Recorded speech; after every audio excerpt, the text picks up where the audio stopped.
नमस्कार। सुर्खियों के बाद खबरें विस्तार से। सबसे पहले बात करेंगे मुख्यमंत्री भूपेश बघेल से जुड़ी हुई। मुख्यमंत्री भूपेश बघेल आज अपने एक दिवसीय दौरे पर महासमुंद पहुंचे और यहां जिले के कलेक्टर, एसपी, तमाम विधायकों ने मुख्यमंत्री का स्वागत भी किया। प्रवास के दौरान सीएम बागबहरा रोड स्थित छत्तीसगढ़ स्कूल पहुंचे, कई निर्माण कार्यों का लोकार्पण किया। मुख्यमंत्री ने समाज के सभी पूर्वजों को याद भी किया। उन्होंने कहा कि आज उनके ही किए गए काम के चलते समाज की अलग पहचान है। मुख्यमंत्री बघेल ने समाज की मांग पर स्वर्गीय पुरुषोत्तम लाल कौशिक के नाम पर भव्य ऑडिटोरियम बनाने के लिए राशि देने की घोषणा भी की है। उन्होंने कहा कि शासन की योजनाओं का महासमुंद जिले में बेहतर क्रियान्वयन हो रहा है। आज चंद्राकर समाज के वार्षिक अधिवेशन में आने का अवसर मिला और समाज के पदाधिकारियों ने मुझे आमंत्रित किया था। इसमें समाज के सभी लोगों से मुलाकात भी हुई, जनप्रतिनिधियों से मुलाकात हुई और एक मांग थी कि आदरणीय पुरुषोत्तम कौशिक जी के नाम से एक ऑडिटोरियम बने, उसकी घोषणा भी मैंने की। और ये भी मुझे जानकर प्रसन्नता हुई कि इस महासमुंद जिले में शासन की योजनाओं का भरपूर लाभ सब लोगों को। और इस वक्त अहम खबर रायपुर से है। कानून व्यवस्था पर अफसरों की क्लास लेंगे मुख्यमंत्री। कानून व्यवस्था की समीक्षा वो करने जा रहे हैं। अक्टूबर की शुरुआत में ही आईजी-एसपी कॉन्फ्रेंस की तैयारी है। 2 दर्जन बिंदुओं का एजेंडा तैयार किया गया है। बेहतर पुलिसिंग इसमें शामिल है। इसके अलावा कई और पहलुओं पर मंथन होगा। सभी जिलों से जरूरी जानकारियां मंगाई जा रही हैं। कानून व्यवस्था को लेकर मुख्यमंत्री अक्टूबर की शुरुआत में कॉन्फ्रेंस करने वाले हैं। कानून व्यवस्था की क्लास लेंगे सीएम साहब।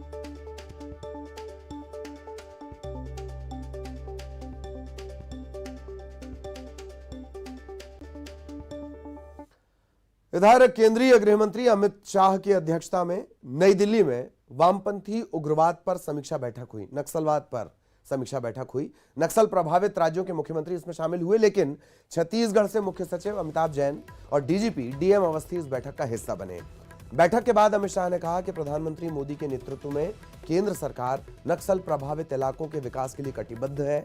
उन्होंने ये भी कहा कि आनंद की बात यह है कि प्रधानमंत्री की अगुवाई में वामपंथी उग्रवाद पर नकेल कसने में केंद्र और राज्यों के साझा प्रयासों से बहुत कामयाबी मिली है।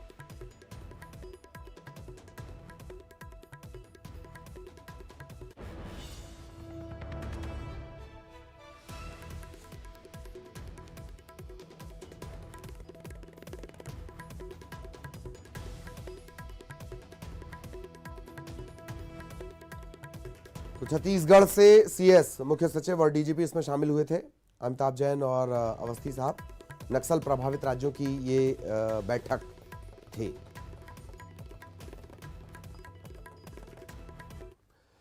इस बीच नक्सल समस्या पर दिल्ली में मुख्यमंत्रियों की बैठक में नहीं शामिल होने पर मुख्यमंत्री भूपेश बघेल ने कहा कि महासमुंद में उनका पहले से कार्यक्रम था और इसी वजह से वो नहीं जा सके। मुख्य सचिव और डीजीपी इस बैठक में शामिल हुए।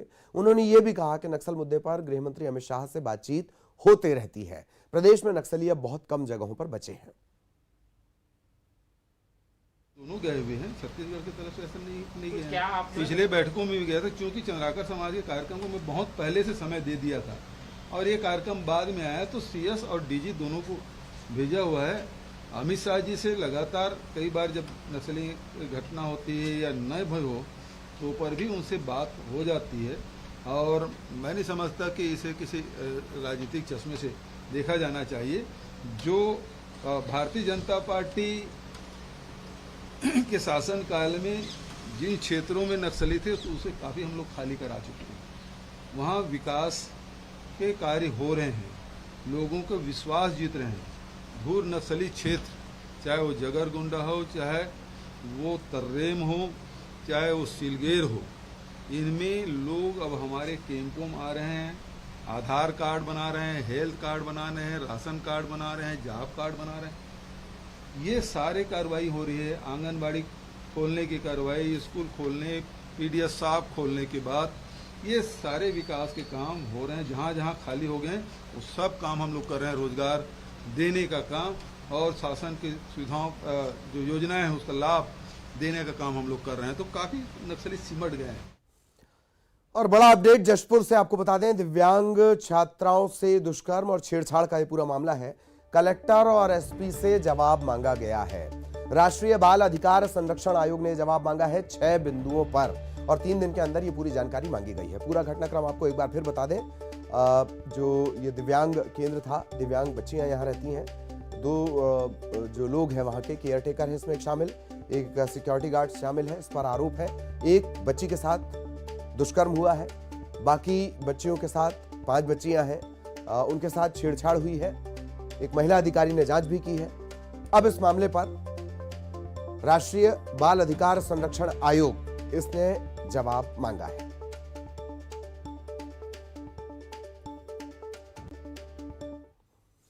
इधर सीएम भूपेश बघेल ने इस पूरे घटनाक्रम को लेकर, जशपुर में जो कुछ हुआ इस मामले को लेकर ये कहा है कि इस मामले में कार्रवाई हुई है, इस प्रकार की घटना दोबारा ना हो इसकी कोशिश रहेगी। देखिए, सबसे पहली बात ये घटनाएं हुई और दुर्भाग्यजनक है, इसी के साथ इस प्रकार से घटना नहीं होना चाहिए।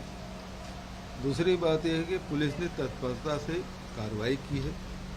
तीसरा ये है कि सबको मिलके ये कोशिश होनी चाहिए कि इस प्रकार से कोई घटना दोबारा ना हो, इसके लिए पूरी कोशिश होनी चाहिए।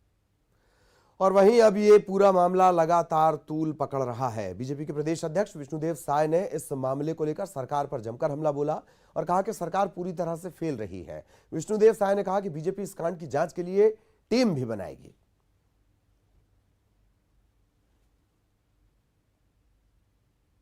वहाँ के एक केयर टेकर और एक चौकीदार के द्वारा, जिसमें केयर टेकर स्वयं विकलांग है, उनके दोनों के द्वारा जो वहाँ पे निवासरत नाबालिग बच्चियाँ हैं उनके साथ छेड़खानी की गई, जिनमें 5 बच्चियों के साथ छेड़खानी की गई है और एक बच्ची के साथ दुष्कर्म किया गया है, जिसकी रिपोर्ट पर जांच कार्रवाई करने के उपरांत 376 का मामला और पास्को एक्ट के तहत तथा छेड़खानी का मामला पृथक 2 अपराध दर्ज किए गए हैं।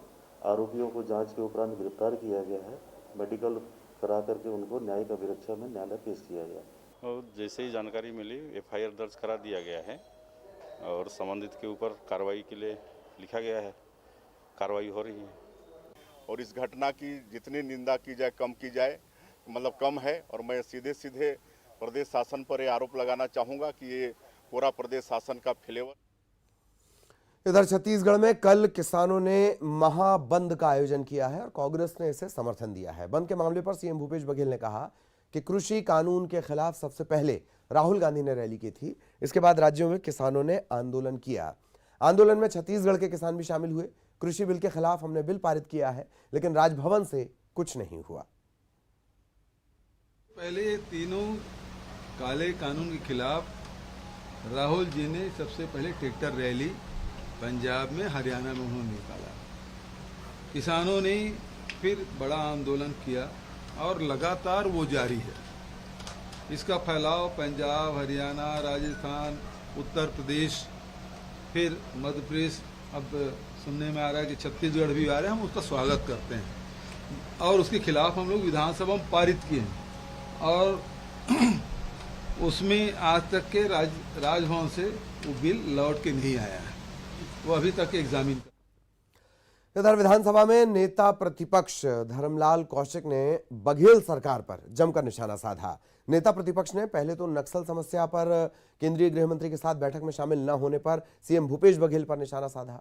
उन्होंने ये भी कहा कि सरकार नक्सलियों के प्रति गंभीर नहीं है, नक्सलवाद के प्रति। नेता प्रतिपक्ष ने कोविड काल में खरीदी गई एंटीजन किट में भ्रष्टाचार के आरोप लगाए।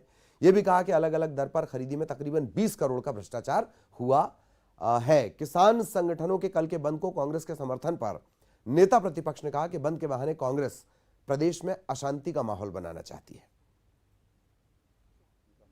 जिस प्रकार से छत्तीसगढ़ में कांग्रेस की सरकार आने के बाद में नक्सली गतिविधियां लगातार बढ़ रही है, सरकार अपनी पीठ थपथपा रही है। कोई सप्ताह ऐसा नहीं जा रहा है कि नक्सली यहां हिंसक गतिविधियों को अंजाम नहीं दे रही है। पहली बार छत्तीसगढ़ में हुआ है कि नारायणपुर के ग्रामीण लोग खुलकर के सामने आए और नक्सलियों के खिलाफ में थाने में रिपोर्ट दर्ज कराई है। इससे ज़्यादा बड़े सबूत की आवश्यकता इस सरकार को देने की आवश्यकता नहीं है। केवल एक ही है, ये सरकार नक्सलियों को लेकर के गंभीर नहीं है। राज्य सरकार के द्वारा जो रैपिड एंटीजन किट की खरीदी की गई है, इसमें करोड़ों रुपए का भ्रष्टाचार हुआ है। आप देखिए 36 रुपए में उस किट की खरीदी हुई है और उसके बाद में 19/4/2021 को 89 रुपए के हिसाब से किट की खरीदी की गई है। 25 करोड़ की खरीदी, लगभग 20 करोड़ रुपए का घोटाला हुआ है। छत्तीसगढ़ में जो शांति प्रिय है उसको भड़काने के लिए यदि आमंत्रित करे और इस प्रकार के कोई करे, जवाबदारी सरकार की है। किसान कोई भी आए अपनी बात रखे, कहीं कोई दिक्कत नहीं है, लेकिन जिस प्रकार से उद्वेलित करने का प्रयास करे और यहाँ पर आकर के भड़काने का प्रयास करे तो निश्चित रूप से प्रदेश के माहौल को बिगाड़ने का विषय है। मुख्यमंत्री भूपेश बघेल के फिल्मी अंदाज में कक्का जिंदा है कहने पर भी नेता प्रतिपक्ष कौशिक ने निशाना साधा है। नेता प्रतिपक्ष ने कहा कि ये तो वक्त बताएगा कक्का जिंदा रहते हैं या बाबा। एक मुख्यमंत्री थे तो उसको भांटो कहलवाने में बहुत अच्छा लगता था और बोल बोल के भांटो कहलवाते थे। अभी एक कक्का जिंदा है कर रहे हैं, तो ऐसा ही एक मध्य प्रदेश में घटना घटी थी और टाइगर अभी जिंदा है, लेकिन उन्होंने तो बता दिया कि टाइगर है करके। अभी राजस्थान में एक कक्का और आ गए हैं, शायद उनका भी कुछ दिन में ताजपोशी हो जाए तो ये बाद में पता लगेगा कि बाबा जिंदा है कि कक्का जिंदा है। गुलाब चक्रवात को लेकर कई राज्यों में अलर्ट जारी किया गया है। छत्तीसगढ़ में भी गुलाब चक्रवात को लेकर मौसम विभाग ने अलर्ट जारी किया है। गुलाब चक्रवात आज ओडिशा के गोपालपुर और कलिंगपट्टनम के बीच टकराएगा। इसके बाद कल सुबह तक गुलाब तूफान बस्तर में प्रवेश करेगा। बस्तर संभाग के कई जिलों में तेज हवाओं के साथ भारी और अति भारी बारिश हो सकती है। रेनफॉल होने की संभावना है। ये छत्तीसगढ़ में कल सुबह तक प्रवेश कर जाएगा, जिस समय का इसमें विंड स्पीड है करीब 40 किलोमीटर के आसपास तक हो सकता है, वो रहेगा। और पूरे एक जो रास्ता रहेगा उसका वो मुख्य रूप से बस्तर जिले, उसके बाद में दंतेवाड़ा जिले का कुछ भाग, उसके अंदर फिर बीजापुर, तो ये इसका रास्ता रहेगा। इस बीच में कल दिन भर लगभग इन तीनों जिलों में 40 किलोमीटर के आसपास की हवा है और उस चल सकती है। इसके साथ में जो लगे हुए जिले हैं उसमें भी प्रभाव करने की संभावना बनी रहेगी। और एक और बड़ी खबर कोंडागांव से आपको दे दें। गुलाब तूफान का असर अब नजर आने लगा है। दिन भर की कड़ी धूप के बाद अचानक मौसम में बदलाव आया कोंडागांव में और तेज बारिश शुरू हो गई है। लगातार मूसलाधार बारिश हो रही है। तेज बारिश के चलते शहर पूरा पानी पानी हो गया है। कोंडागांव में इसका असर दिखना शुरू हो गया है। कोंडागांव से बड़ा अपडेट आपको दे दें। गुलाब तूफान का असर, अचानक मौसम में तब्दीली आई है। दिन भर कड़ी धूप और उसके बाद तेज बारिश शुरू हो गई है। शहर पानी पानी हो गया है।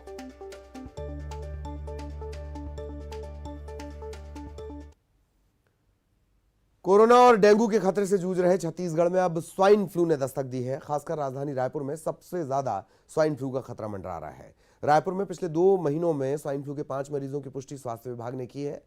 3 को स्वस्थ होने के बाद अस्पताल से डिस्चार्ज भी किया गया है।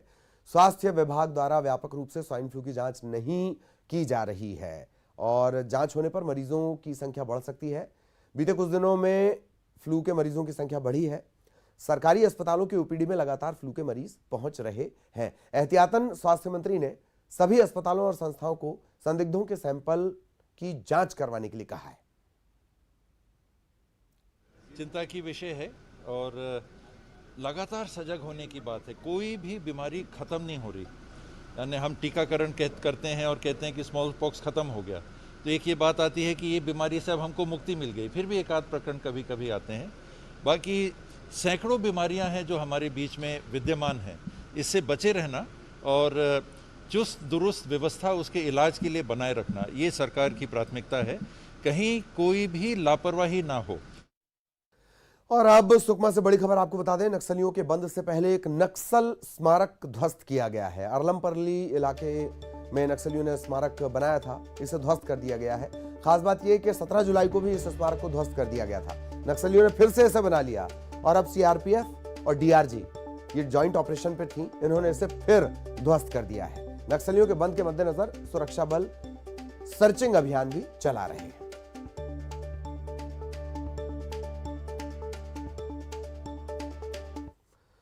इधर सुकमा के किस्टाराम के पालोड़ी इलाके में सर्चिंग कर लौट रहे जवानों पर नक्सलियों ने फायरिंग कर दी। सीआरपीएफ की 212वीं कोबरा 208 बटालियन के जवानों ने इन्हें मुंहतोड़ जवाब दिया है। जवानों की फायरिंग के बाद नक्सली भाग खड़े हुए। फिलहाल फायरिंग में किसी तरह के नुकसान की खबर नहीं है। एसपी सुनील शर्मा ने इस खबर की पुष्टि की है।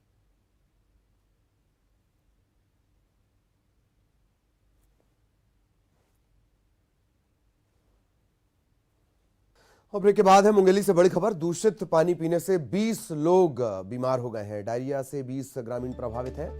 पीड़ितों को पथरिया सामुदायिक स्वास्थ्य केंद्र में उपचार के लिए लाया गया है। गांव में एक मेडिकल कैंप भी लगाया गया है। पथरिया के अंडा गांव का ये पूरा मामला है। मुंगेली से बड़ी खबर। सामुदायिक स्वास्थ्य केंद्र में इन्हें भर्ती करवाया गया, मेडिकल कैंप लगाना पड़ा है।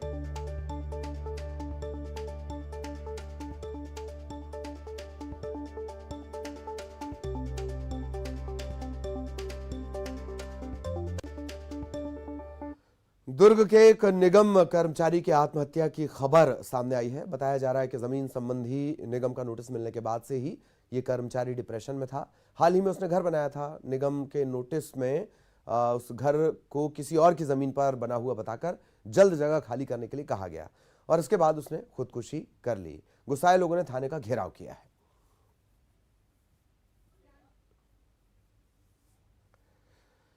कांकेर में अपने दल से भटका हुआ एक दंतैल हाथी अवरी गांव पहुंच गया है। किसानों के खेतों को नुकसान पहुंचा रहा है। इलाके में हाथी के आ जाने से गांव में भी दहशत का माहौल है।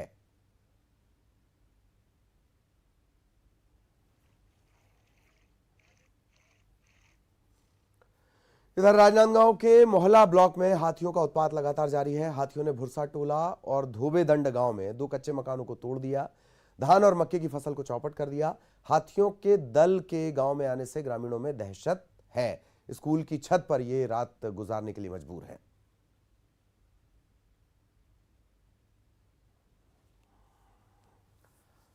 बालोद जिले ने एक बार फिर कीर्तिमान रचा है। आयुष्मान कार्ड बनाने में बालोद जिला राज्य में पहले नंबर पर है। ये कीर्तिमान बनाने पर बालोद जिले को प्रशस्ति पत्र देकर सम्मानित किया गया है। वीडियो कॉन्फ्रेंसिंग के जरिए टीएस सिंहदेव ने इस उपलब्धि पर बधाई दी है।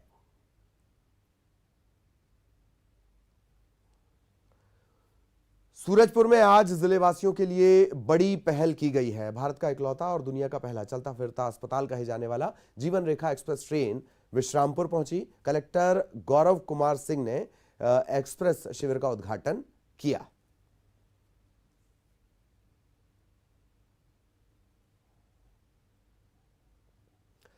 खबर कवर्धा से, जहां महिला सरपंच की दबंगई सामने आई है। महिला सरपंच ने ग्रामीणों को मारने के लिए चप्पल उठा ली।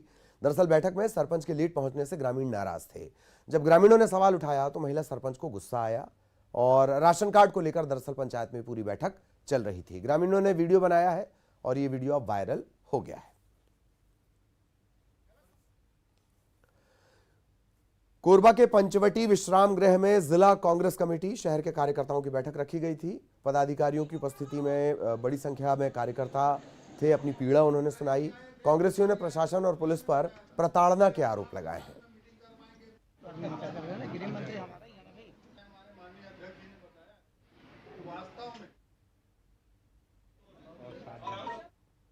एक और खबर कोरबा से, जहां एक बहन के घूमने से नाराज भाई ने उस पर कैंची से हमला कर दिया। हालत गंभीर है। अस्पताल में इसे भर्ती करवाया गया है। बहन के बिना बताए घर से बाहर घूमने पर भाई को ऐतराज था।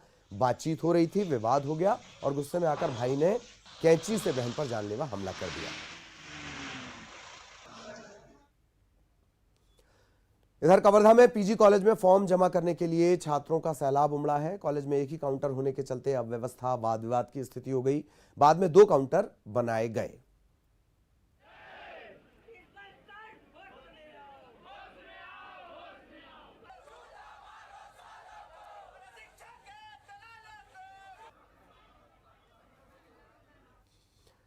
और इस बुलेटिन में इतना ही। आखिर में हेडलाइंस।